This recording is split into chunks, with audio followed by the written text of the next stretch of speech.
What's up, y'all? Welcome back to another episode. Today we're talking all about tillage, and specifically we're talking about till versus no-till gardening and farming. This is a massive topic and we're going to do a deep dive into it, so let's do this.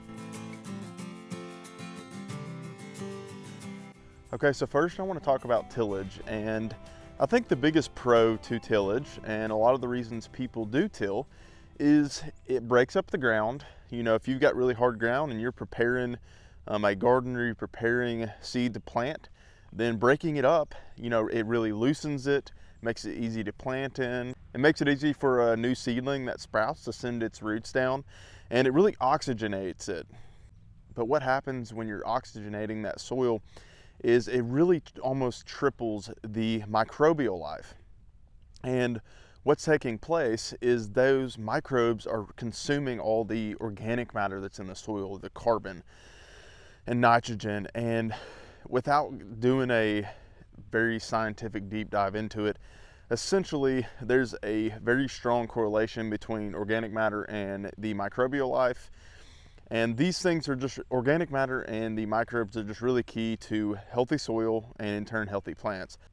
So when you till, you get this massive influx of nutrients for the plantings that you're getting ready to transplant out or direct seed. And so initially it seems like a really good idea. The downfall to tillage, however, though, is that you're going to get a ton of weed pressure. And what you're doing is when you're tilling that soil and you're turning it, you are bringing a lot of weed seed that is laying dormant in the soil below the surface.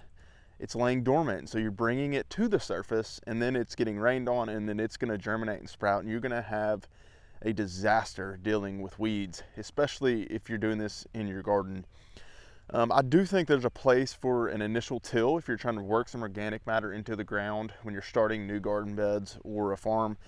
However, you just be prepared that you're going to have a lot of weed pressure. So that's one of the big cons.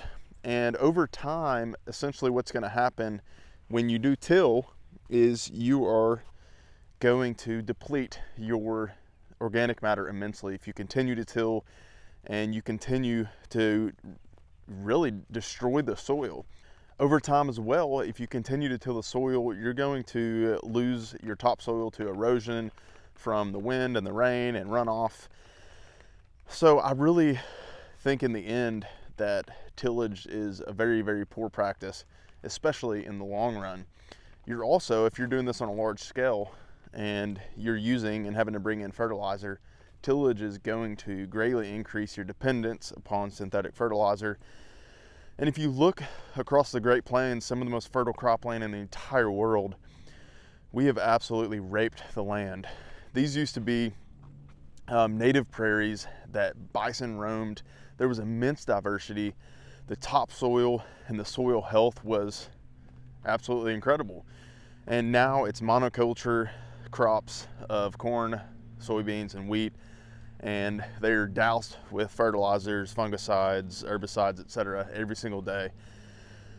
So in the end, tillage is very terrible. I want to be careful though, because the farmers that farm conventionally and till the ground every year, they're not bad people. They're actually very similar to myself. They love growing food and they want to grow food for people. But in the end, they've never been taught differently, and they're stuck in a system that has been in process for years and years. But on the other end of the spectrum is no-till. And no-till has grown in popularity over time. And essentially with no-till, what you are doing is you're minimally disturbing the soil. And a lot of people within the no-till system, or a lot of no-till gardeners and farmers, use cover cropping. And I've done videos in the past on this. And cover crops are really beneficial to increase organic matter, to break up the soil, to loosen it.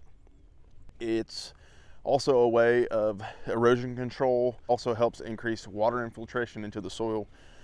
So many reasons to implement cover crops into your system. But the great thing about no-till is that over time, you're greatly increasing your fertility. And what happens is when you think about the soil and you look and you think about the soil beneath the surface, essentially you've got a whole new world. And when you do till, think about taking a bulldozer to a home. That's essentially what you're doing to the soil life and the fungal life in the soil, in the ground, is you literally are destroying it in the long run. So with no-till, you're really building that. You're allowing them to really make their home, so to speak. And in the end, they return the favor. So really you're partnering with nature. You're trying to mimic nature. And in nature, you don't see tillage. You don't see the ground constantly being broken down, machinery run over it. And so that's something to always think about, because essentially what you're trying to do is you're trying to not work against nature, you're trying to work with it. You're trying to mimic nature in ways. And obviously we are partnering with nature to produce us food. So with that being said, if you found this content helpful, make sure to hit that subscribe button, and I look forward to seeing y'all on the next video. Happy growing.